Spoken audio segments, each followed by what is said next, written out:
Christmas dinner smelled like turkey and betrayal. My son Michael stood up holding his glass, his voice cutting through the silence. We voted, "Dad, you are no longer a member of our family. Get out of this house."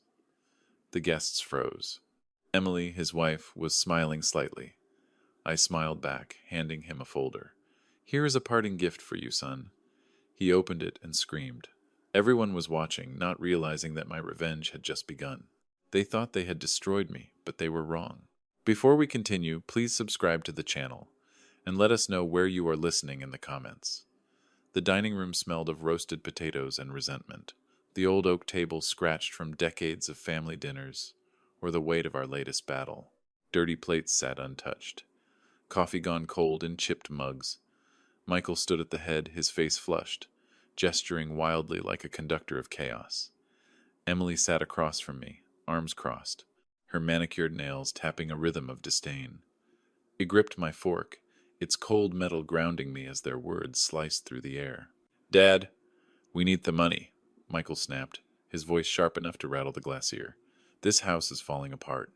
You can't keep hoarding cash while we're stuck here." I raised an eyebrow, keeping my tone even. "Hoarding. I paid the mortgage on this place before you were born, Michael. What's this really about?" Emily leaned forward, her smile as thin as the ice outside. "It's about progress, Henry. We want to modernize. New floors, new furniture. You wouldn't understand. I understood plenty. The repairs were a flimsy excuse." Emily's phone, propped against her wine glass, displayed a glossy photo of a leather sectional that cost more than my old truck. Michael, pacing now, threw a folded paper onto the table, a contractor's estimate, bloated with unnecessary upgrades. I didn't need to look at it to know they'd already spent the budget in their heads. "You've got savings, Dad," Michael pressed, his voice rising. "What's the point of sitting on it? You're not getting any younger." The jab stung, but I kept my eyes on the table, tracing a familiar scratch from when Michael at 10 carved his initials with a butter knife, back when he still looked at me like I was his hero. "I've given you enough," I said quietly. "You live here, Rontry. That's more than most get." Emily scoffed, her laugh a blade wrapped in silk. "Rontray, this place is a museum, Henry. We're doing you a favor by staying." Michael slammed his spoon down, the clatter echoing. "You're so damn selfish. You think you're some saint, but you're just holding us back."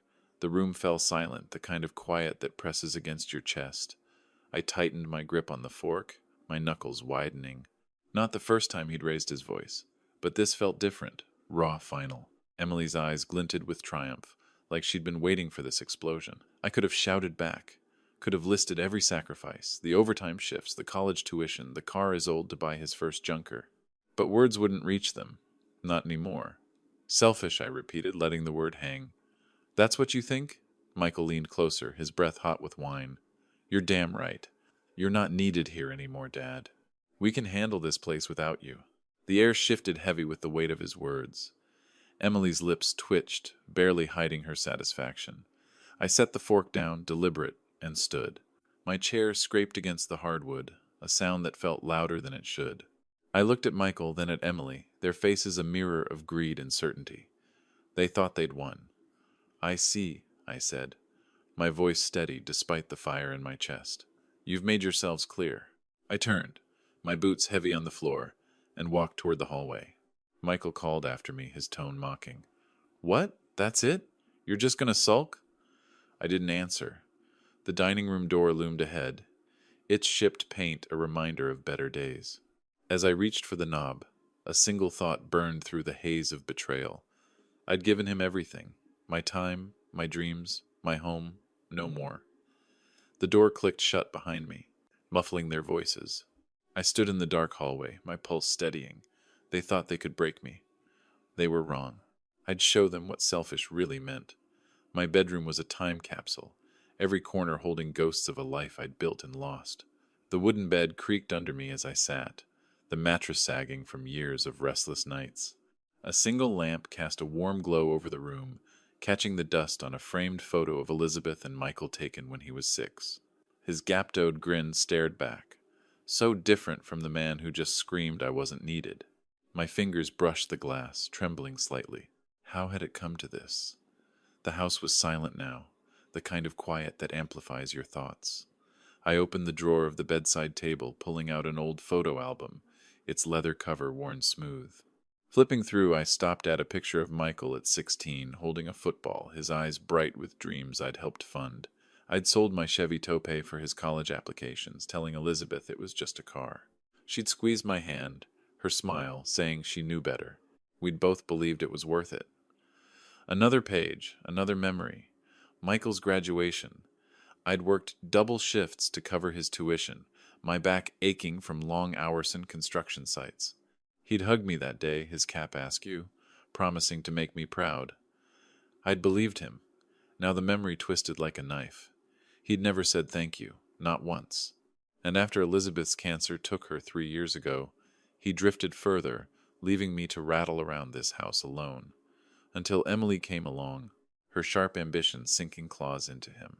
I turned the page and found a folded receipt yellowed with age. Tuition payment, $12,000, dated 2005. I drained my savings for it, telling myself it was an investment in his future. My future, too, I thought someone to carry on the family name to share the life I'd built.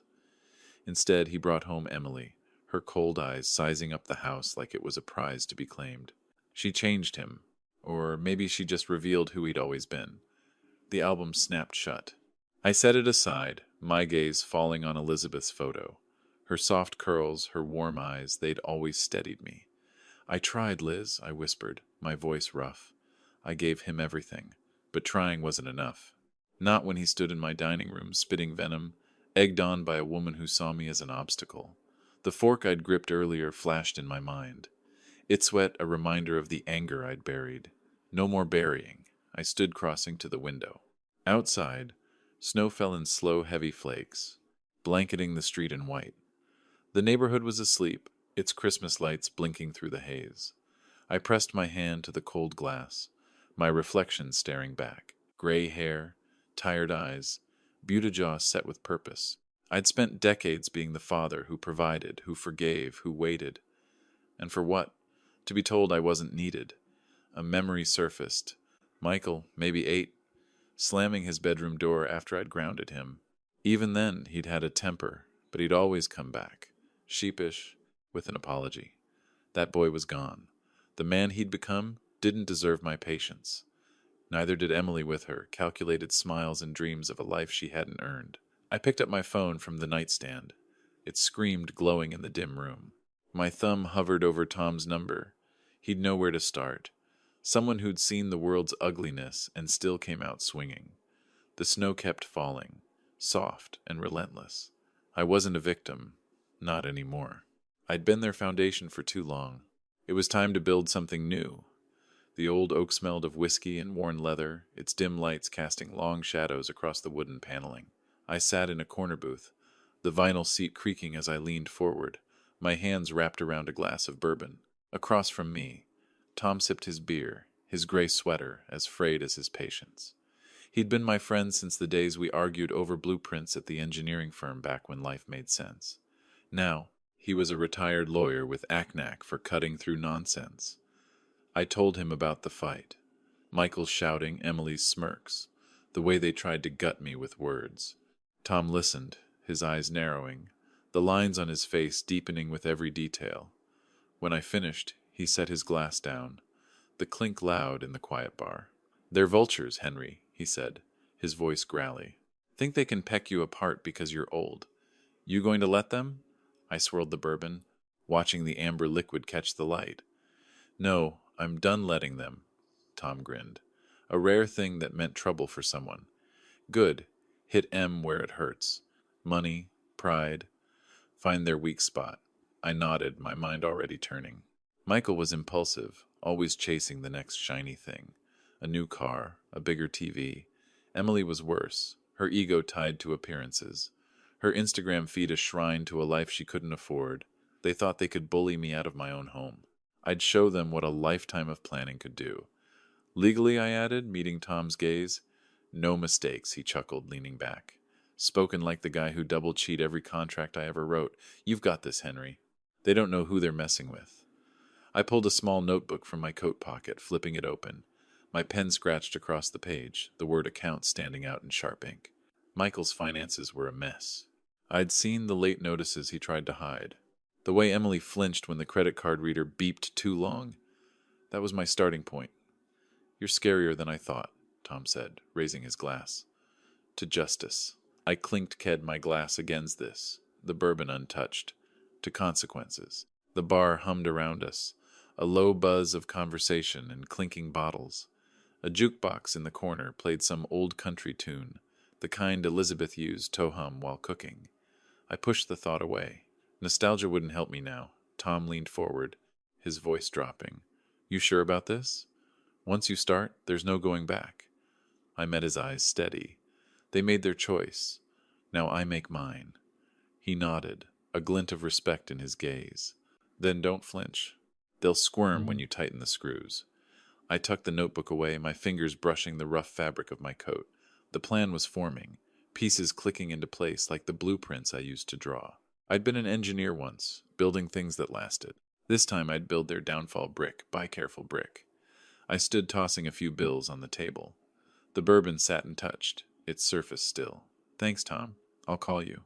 He waved me off. "Don't call. Just do it." The door to the old oak groaned as I pushed it open, the cold biting at my face.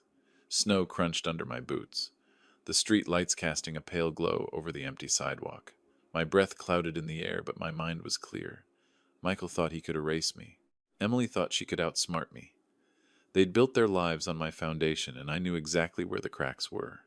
I walked on, the snow falling heavier now, each flake our reminder of the storm I was about to unleash. The kitchen was dark, save for the faint glow of my phone's flashlight cutting through the shadows. The oak table, usually a place for family meals, was now a battlefield of scattered papers, bills, receipts, a crumpled bank notice. Michael had left them out, careless as always, assuming I wouldn't notice. I moved quietly, my old sweater catching on the chair's edge as I leaned over the mess. Each document was a window into their world, and I was about to pry it open. I lifted a credit card statement, the numbers glaring under the light. 12,000 inches debt, spread across designer clothes and restaurant tabs. Emily's name was on half the charges, including a $2,000 handbag that could have paid the heating bill twice over. It shook my head, a bitter smile tugging at my lips. She'd mocked my outdated house while burning through money they didn't have. Michael wasn't much better.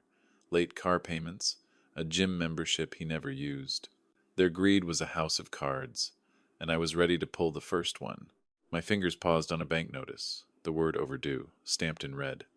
They'd missed 2 mortgage payments on a small condo they'd bought as an investment last year.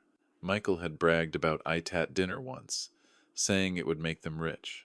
Emily had nodded, her eyes gleaming as she scrolled through photos of luxury lofts on her phone. Now the bank was threatening to foreclose.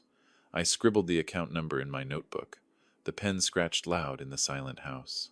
A memory flickered. Emily at dinner last week, her voice dripping with disdain as she called my dining room carpet tacky. She'd waved her fork like a scepter, saying we needed modern elegance.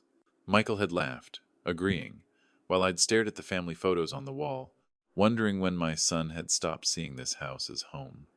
That carpet had been Elizabeth's choice picked after hours of debate at the store. They wanted to rip it out, erase her, erase me. I froze, hearing a creak from the hallway. My heart thudded as I flicked off the flashlight, plunging the kitchen into darkness. The house was old, always groaning, but I couldn't risk being caught. I pressed myself against the counter, listening. Nothing, just the hum of the fridge and the distant tick of the living room clock. I exhaled, my breath steadying. They were upstairs, probably asleep, oblivious to the trap they'd walked into. I turned the light back on, flipping through more papers. A receipt for a wine club subscription, another for a spa day Emily had needed. Every line was a thread in the web they'd spun, and I was mapping it out. My engineering days taught me to find weak points, cracks in a structure that could bring it down. Their finances were crumbling, and I'd make sure they felt every tremor. The notebook in my hand grew heavier with each note, dates, amounts, account numbers. I tucked the bank notice into my pocket, careful not to crinkle it. This wasn't just about money. It was about control, about showing them I wasn't the relic they thought. I'd built this house, this life, and they tried to claim it without a fight. Big mistake. Another creak closer this time. Footsteps, slow and heavy, descending the stairs. Michael! I snapped the notebook shut, shoving it into my pocket as I slipped the papers back into their messy pile. The flashlight went off and I moved toward the kitchen door, my boots silent on the tile. My hand grazed the door frame, the wood cool under my fingers. I paused, listening as the footsteps stopped just outside. Dad! Michael's voice was groggy, suspicious. I didn't answer. My pulse was steady, my mind sharp. They'd given me the weapon I needed, wrapped in their own carelessness. I eased the door open a crack, the hinges silent from years of my maintenance. The hallway was dark, Michael's shadow looming at the far end. I slipped through, my breath held, and melted into the shadows of the house I knew better than they ever would. The lawyer's office was a stark contrast to me home. Glass walls, gray carpet, the air sharp with the scent of coffee and ink. I sat across from John, my old coat draped over the chair, a folder of notes open in front of me. The Chicago skyline loomed outside, its steel towers glinting under a pale winter sun. John, in a crisp suit, scanned my scribbled figures, his pen clicking rhythmically. I'd known him from my engineering days when we'd sorted out contracts for the firm. He was sharp, discreet, and didn't waste words. "You're sure about this, Henry?" he asked, his voice low, eyes flicking up from the page. "It's a bold move?" I nodded, my hand steady on the table. They crossed a line. "John, I'm taking back what's mine." He leaned back, tapping the pen against his chin. "All right, let's start with the will. You want Michael out?" "Completely, completely." The word felt heavy. Final, a pang of guilt hit me. Michael was still my son, still the boy who'd once clung to my hand at the fair, but that boy was gone, replaced by a man who'd spat in my face. I pushed the thought away, focusing on the papers John slid toward me. The first was a revised will naming a local charity as my beneficiary. The house, my savings, everything. Michael and Emily wouldn't see a dime. I read it carefully, my old contract habits kicking in. Every clause was airtight, just as I'd wanted. I signed the pen scratch, a quiet victory. The second document was a bank form, freezing the joint account. Michael still used a relic from when I'd helped him buy his first car. He'd never bothered to close it, and now that laziness would cost him. John watched me, his expression unreadable. "You're cutting deep, Henry. They'll feel this." "They should have thought of that before," I said, my voice calm but edged with steel. I pulled out my phone, dialing the bank. A quick conversation, a few codes, and the account was locked. Michael wouldn't know until he tried to use it, and I could already imagine his panic. We moved to the house next. John suggested a trust, putting the property out of Michael's reach. "They can't force a sale if you're the sole trustee," he explained, scribbling notes. "And if they try to push you out, this gives you legal ground to stand on." I nodded, signing where he pointed. The house was my last bastion, the one thing I'd built that still stood strong. I poured my life into it, every nail, every shingle, and I'd be damned if they turned it into their personal ATM. Deepin felt like a hammer, sealing their fate with each stroke. John stacked the papers, his tone softening. "You okay, Henry? This isn't easy." "I know." I looked at him, my jaw tight. "It's necessary. They made their choice. He didn't push." We shook hands and I tucked the folder under my arm, the weight of it grounding me. As I stepped toward the door, my phone buzzed in my pocket. I glanced at the screen. Michael's name, a missed call. My pulse quickened, but I didn't answer. He was already feeling the ground shift, even if he didn't know why. The office door closed softly behind me, the city's hum swallowing the sound. I stood on the sidewalk, the wind biting through my coat. Snowflakes dusted my shoulders, melting into the wool. The folder in my hand was a shield, a weapon, a map to justice. Michael's call meant he was rattled, and that was just the start. I slipped the phone back into my pocket, ignoring Theskin buzz. Let him squirm. I had work to do. The living room glowed with the flicker of the TV, some reality show droning in the background. Michael paced, his phone clutched like Alifline, the screen's light casting shadows across his face. Emily lounged in the leather couch, legs crossed, her calm a stark contrast to his fury. I stood just outside, hidden in the kitchen's darkness. The door cracked open. My phone was in my hand, recording every word, every shout. They didn't know I was listening, didn't know the ground was crumbling beneath them. "You see this?" Michael thrust his phone toward Emily, his voice cracking. The account's frozen. I tried to pay the car loan and it bounced. Bounced. Emily raised an eyebrow, her tone cool. Calm down, Michael. It's probably a glitch. Call the bank. I did. He flung a magazine onto the floor, its pages splaying across the rug. They said it's locked by the primary holder. That's Dad, Emily. He did this. It pressed closer to the door, my knuckles white around the phone. The bank had worked fast, just as I'd hoped. Michael's anger was raw, unfiltered, but it was Emily's reaction, and I watched for her. She shifted, her manicured nails tapping the couch. Your father? Why would he bother? Because he's spiteful, Michael snapped, pacing faster. He's been sulking since we asked for the repair money. You heard him. He thinks she owns us. Emily's lips curved, a slow, calculating smile. Then maybe it's time he leaves. This house is too big for him anyway. We could sell it. Move somewhere better. Somewhere modern. My chest tightened, but I kept still. The phone steady. Sell my house.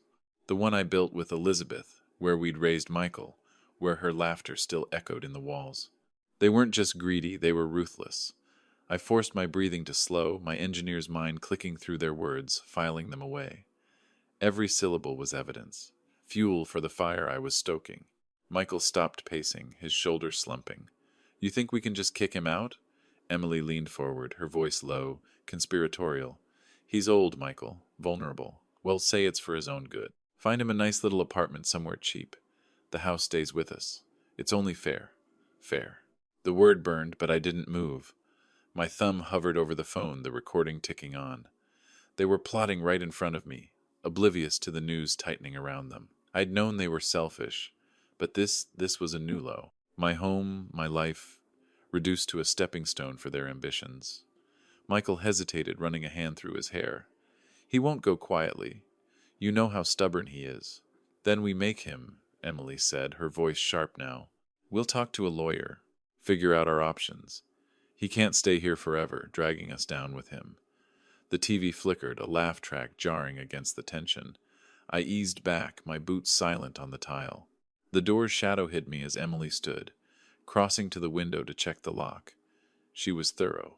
I'd give her that, but not thorough enough. My phone vibrated faintly as the recording saved, their voices trapped in its memory. I slipped into the kitchen, my heart pounding, but my mind clear. They thought they could outmaneuver me, erase me from my own life. But they just handed me everything I needed. Their plan was reckless, sloppy, built on arrogance. I'd use it, turn it against them, let their own words dig the grave they thought was mine. The kitchen door clicked shut behind me, the sound swallowed by the house's silence. I stood in the dark, the phone warm in my hand. They were plotting a war they couldn't win, and I was ready to strike back. The new lock on my front door gleamed under the porch light, its brass surface mocking me. My key, worn from years of use, didn't fit. I stood on the stoop, my breath clouding in the frigid air, snowflakes catching in the folds of my old coat. The house, my house, felt like a stranger's now. Michael and Emily had moved fast, faster than I'd expected. I turned the key again, the metal scraping uselessly, and a cold knot tightened in my chest. They weren't just fighting back. They were trying to erase me. I stepped back, scanning the windows. The living room was dark, curtains drawn, but I knew they were inside, probably gloating. Earlier that day, I'd overheard snippets of their plan from a cousin's voicemail. Michael and Emily had hired a lawyer, claiming I was unstable, unfit to manage my own affairs.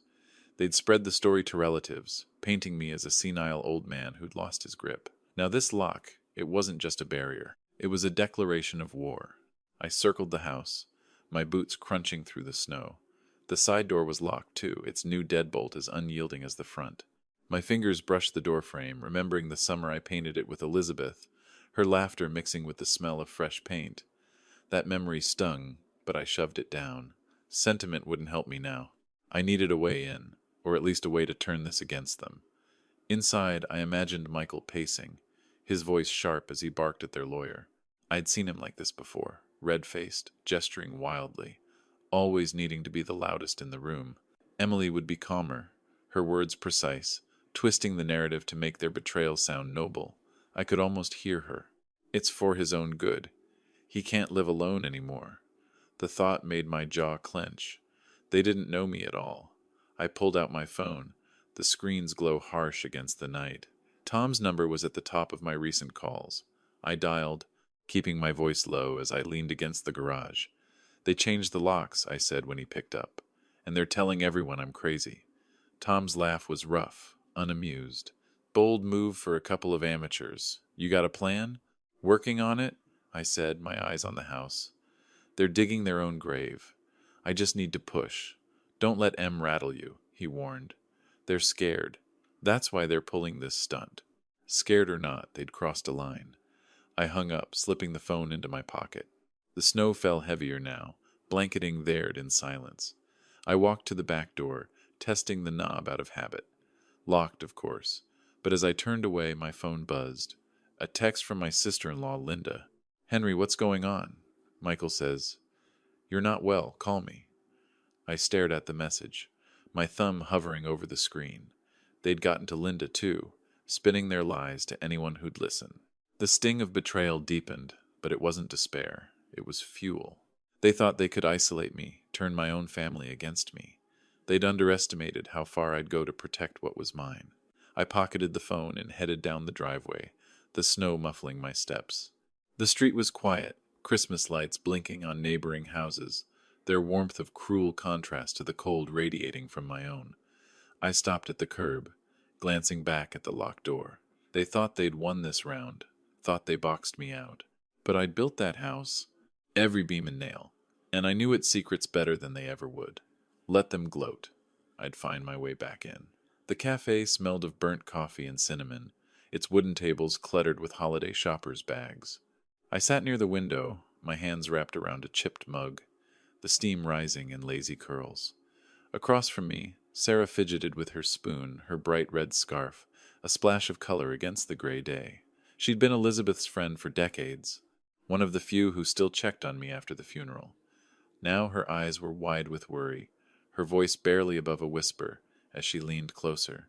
Henry, I heard something you need to know, she said, glancing around like someone might overhear. Michael and Emily are planning a big Christmas dinner. They've invited the whole family, Linda, your cousins, everyone. They're going to make an announcement. I sipped my coffee, keeping my face neutral. What kind of announcement? Sarah hesitated, her spoon clinking against her cup. They're saying you're unfit, that you've lost control of the house, your finances. They want to declare you incompetent, maybe even push for guardianship. They're using the dinner to get everyone on their side. The words hit like a punch, but I didn't flinch. I set the mug down, its base scraping the table, and leaned back. So that was their game. A public humiliation, dressed up as concern to strip me of everything. I could picture it. Michael raising a glass, his voice dripping with fake sincerity, Emily nodding along, her smile sharp as a blade. The family would be shocked, maybe even convinced, especially after the rumors they'd already spread. How'd you hear this? I asked, my tone calm despite the fire in my chest. Linda mentioned it, Sarah said, her voice dropping lower. She's worried, but Michael's got her half convinced you're not yourself. Emily's been calling everyone, saying, You're a danger to yourself. It's awful, Henry. I nodded, pulling out my phone and opening the Notes app. My thumbs moved quickly, jotting down the details. Christmas dinner, family, announcement, guardianship. Each word was a piece of their plan, and I was already turning it over in my mind, looking for cracks. They thought they could ambush me, use the holidays' warmth to mask their betrayal, but they just given me an opening, astage to flip their script. Sarah watched me, her brow furrowed. You're not surprised, are you? I'm not, I said, slipping the phone back into my pocket. They've been building to this. I just didn't expect them to play so dirty. She reached across the table, her hand hovering near mine. What are you going to do? You can't let them get away with this. I met her gaze, my jaw tight. I won't. They're counting on me to crumble. They'll get a surprise instead. Sarah's eyes softened, but she didn't press. She knew me well enough to trust I'd handle it. I stood, tossing a few bills on the table, and grabbed my coat. The cafe door jingled as I stepped outside, the cold biting at my face. Snow dusted the sidewalk, clinging to my boots as I walked. My phone buzzed again. Another message from Linda. Probably more questions I wouldn't answer. I ignored it, my mind racing. The Christmas dinner was their trap, but it could be mine too. They wanted a spectacle, a moment to cement their victory. I'd give them one, just not the kind they expected. The street lights flickered on, casting long shadows across the snow. I checked my notes again, the words glowing on the screen. They'd opened a door to their own downfall, and I was ready to step through. The lawyer's office was a fortress of glass and steel, its air thick with the hum of efficiency. I sat across from John, my folder open on the polished table, papers spread like a battle map. John adjusted his glasses, scanning the documents I prepared. Eviction notices from Michael and Emily, a court order to freeze their shared accounts, and a list of their debts meticulously cross-referenced. My engineer's precision had served me well. Every detail accounted for, every loophole sealed. "This is ironclad, Henry," John said, his voice clipped but approving. "The eviction notice is legal, backed by the trust you set up.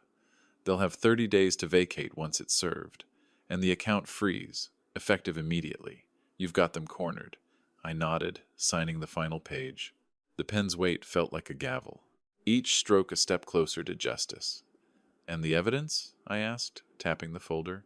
Inside were recordings, bank statements, even screenshots of Emily's texts to relatives, all proving their intent to defraud me. I'd spent nights compiling it.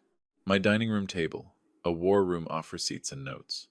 John slid the folder into his briefcase. "More than enough. If they try to fight, this will bury them in court. You've done your homework." I leaned back, the chair creaking under me. Homework? That's what it felt like. Methodical, relentless, the way I'd once tackled blueprints. But this wasn't about buildings. It was about tearing down the lies Michael and Emily had built around my life. The thought of my son, once small enough to fit in my arms, now scheming to rob me, brought a familiar ache. I pushed it down. Regret wouldn't finish this. Next stop was the bank, a sterile box in Thimal's heart, its gray walls lined with posters about savings plans.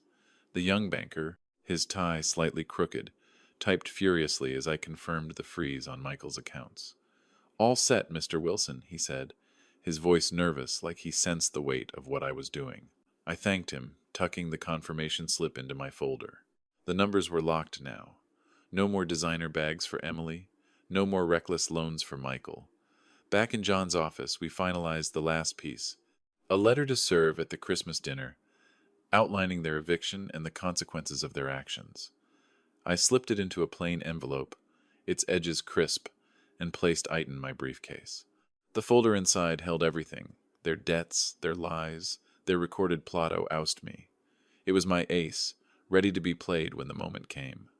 John stood, offering his hand. "You're ready, Henry. They won't see this coming." I shook his hand, my grip firm. They never did. Outside, the bank's glass doors swung shut behind me, the sound swallowed by the mall's holiday buzz. Shoppers hurried past, arms full of gift bags while Christmas lights twinkled above. I stopped, my briefcase heavy in my hand, and looked at the decorations. They reminded me of Elizabeth, how she'd hang lights on our porch every December. The memory softened me for a moment, but only a moment. Michael had chosen his path, and I chosen mine. Snow fell as I stepped into the parking lot, dusting my coat. My breath clouded in the air, but my mind was clear. Tomorrow was Christmas Eve, the dinner, their grand stage. They thought they'd humiliate me, rally the family to their side. But I had the folder, the letter, the truth. The lights blinked on, their glow reflecting off the snow. I tightened my grip on the briefcase. Let them set the table. I'd bring the reckoning. The dining room glowed with candlelight, the scent of roasted turkey and pine mingling in the air. The old oak table was draped in a white cloth set with Elizabeth's china. Each played a silent nod to better days. Relatives and friends filled the chairs. Linda, my cousins, a few neighbors, their faces a mix of anticipation and unease. Michael stood at the head, a wine glass in hand, his smile as polished as the new watch on his wrist. Emily sat beside him, her posture perfect, her eyes glinting with quiet triumph. I sat opposite, my hands folded, a plain folder tucked beneath my chair. They thought this was their moment. They were wrong. Michael cleared his throat, the room falling silent except for the faint clink of forks. "Thank you all for coming," he began, his voice loud. Practiced. This Christmas is special. It's about family, about moving forward. But there's something we need to address. I watched him, my face calm, though my pulse 3. The folder under my chair felt heavy, its contents a blade I'd honed for weeks. Michael's gaze flicked to me, a flash of disdain crossing his features. He raised his glass higher, his tone hardening. Dad, we've talked about this. You're not well. This house, this life, it's too much for you. We voted as a family. You're no longer part of it. It's time for you to leave. A gasp rippled through the room. Linda Shand flew to her mouth, and my cousin Tom leaned forward, frowning. Emily's smile widened, thin and sharp, as she nodded in agreement. The guests shifted, whispers breaking the silence, their eyes darting between Michael and me. They'd heard the rumors, Michael's lies about my instability, and now they waited for my collapse. I stood slow and deliberate, my chair scraping the hardwood. Every eye was on me, the air thick with expectation. Is that so, Michael? I said, my voice steady, almost soft. You've decided. I'm done, he smirked, emboldened. It's for your own good, Dad. You'll thank us later. I reached under the chair, pulling out the folder. Its plain cover drew curious glances, but Michael's confidence didn't waver. Emily leaned closer to him, whispering something, her fingers brushing his arm. I stepped forward, holding the folder out to him. A parting gift, then I said, my tone light, but edged with steel. Open it. Michael hesitated, his smirk faltering. He took the folder, his fingers brushing the paper as if it might burn. The room was silent now, the candles flickering, casting shadows across his face. He flipped it open, his eyes scanning the first page. An eviction notice, bold and unyielding, addressed to him and Emily. His breath caught, his hand trembling as he turned to the next document, a court order freezing their accounts, followed by a detailed list of their debts, their lies, their recorded plot to defraud me. "What is this?" he shouted, his voice cracking. The folder slipped, papers scattering across the table, landing near the turkey platter. "You can't do this."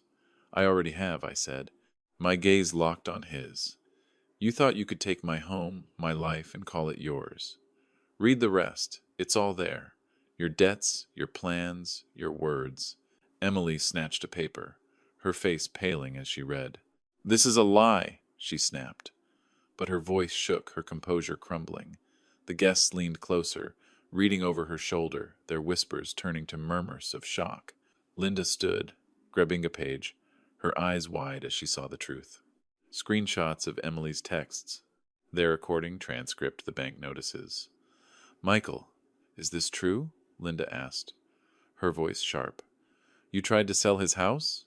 He stammered, his glass clattering to the table, wine spilling across the cloth. It's not what it looks like." I stepped back, letting the chaos unfold. The folder was my weapon, and it had struck true.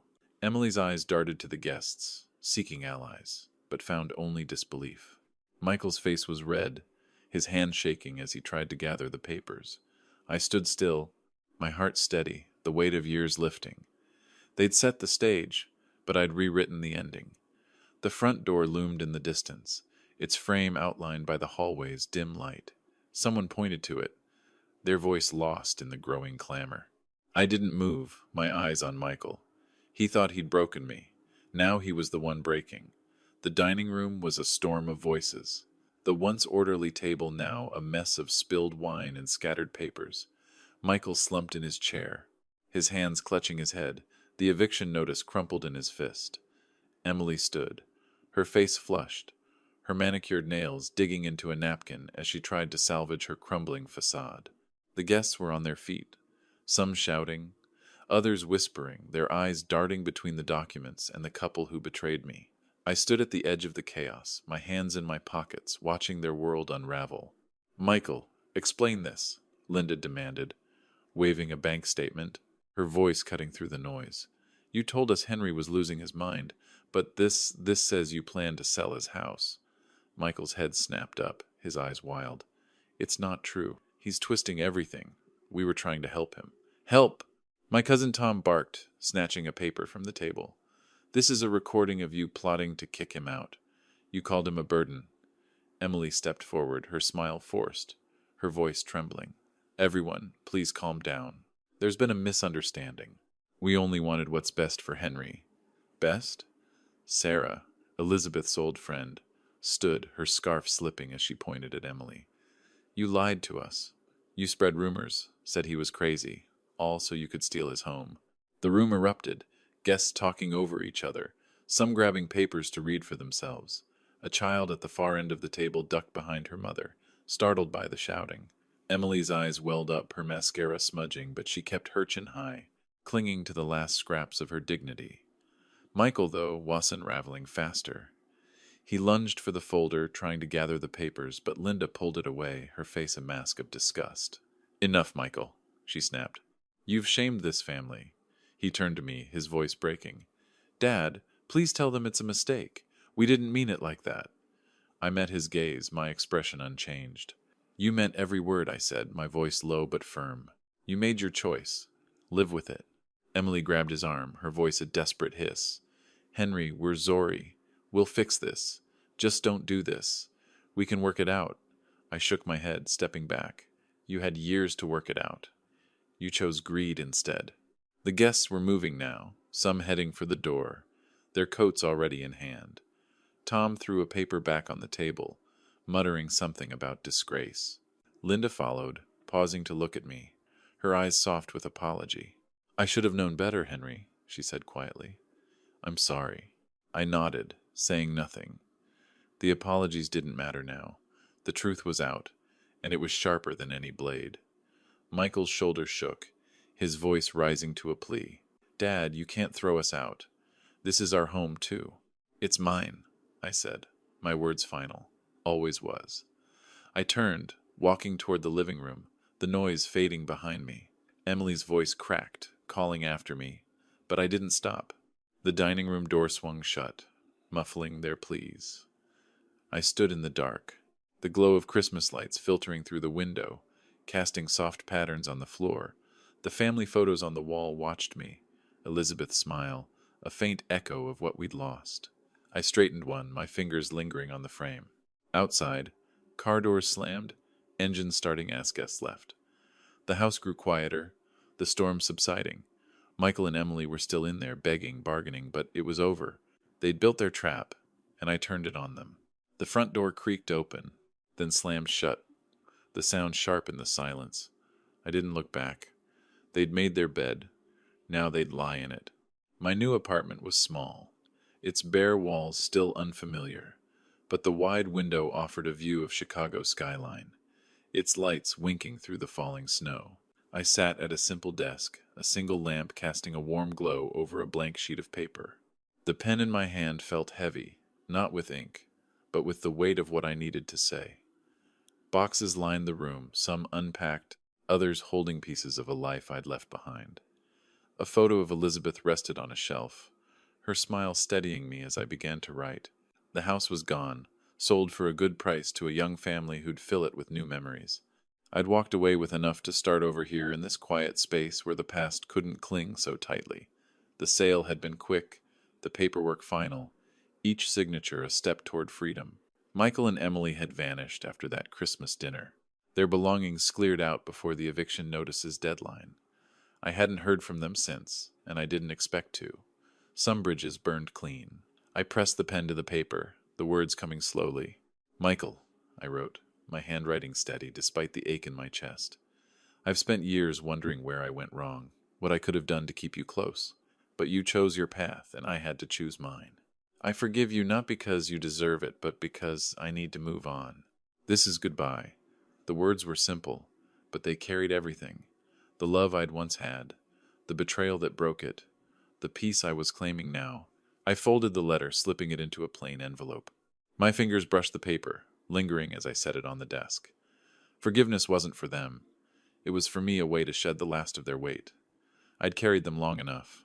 Outside the snow fell in slow, heavy flakes blanketing the city in silence. I stood crossing to the window, my reflection faint against the glass. The skyline stretched before me, its sharp edges softened by the storm. I'd built a life once in a house, filled with laughter and dreams. That life was gone, but I wasn't. I was still here, still standing, with years left to shape something new. A box by the door held a few keepsakes. Elizabeth's favorite scarf, a drawing Michael had made at 6, a contract from my engineering days. I'd unpack them later when the time felt right. For now, I let the quiet settle, the apartment's stillness a contrast to the chaos of those final weeks. The Christmas dinner played in my mind. Michael's shout, Emily's tears, the guests' shock. But it was distant now, like a story I'd heard rather than lived. I picked up the envelope, tucking it into my coat pocket. The post office was a short walk, and I'd mail it tonight. Let it carry my words into the void. Michael might read it, might not. It didn't matter. I'd said what I needed to say. The desk lamp flickered, its light catching the snow outside, each flake a tiny spark in the dark. I grabbed my coat, the envelope crinkling as I pulled it on.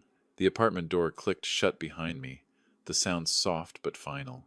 The hallway was empty, the building quiet, but the city waited beyond, alive with possibility. I stepped into the elevator, my boots leaving faint wet prints on the floor. The snow would keep falling, covering the old paths, making way for new ones. I was ready to walk them. If you like this story, please like this video, subscribe to the channel, and share your impressions of this story in the comments. To listen to the next story, click on the box on the left. Thank you for watching.